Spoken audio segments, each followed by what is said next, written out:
During that time, hindi ko po talaga alam saan ako pupunta, eh.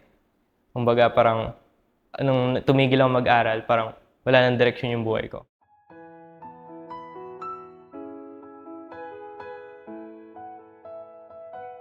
I'm Antonio Sebastian R. Tolentino, 21 years old from Caloocan City.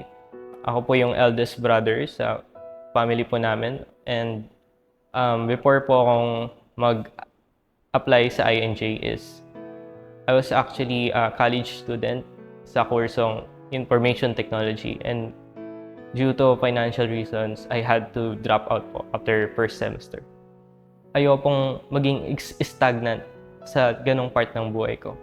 Kumbaga, I need to find ways one way or the other.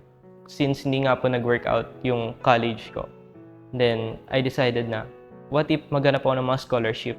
Wala po talaga akong idea sa kung ano yung mechatronics servicing. Na-encounter ko lang po siya through ads po sa Facebook, and fortunately, dito po ako napadpad sa pagiging INJ po. Always be reminded po na may mga bagay ka na di alam. And the first step para ma-overcome po yung ganong dilemma is to admit na hindi mo alam yung isang bagay. Hindi mo malalaman na kaya mo palang gawin yung isang bagay hanggat di mo sinusubukan.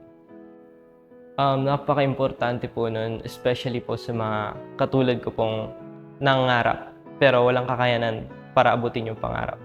Kaya sa mga scholarship po na katulad nito, malaki po yung natutulong nyo para sa mga kabataang Pilipino na katulad ko.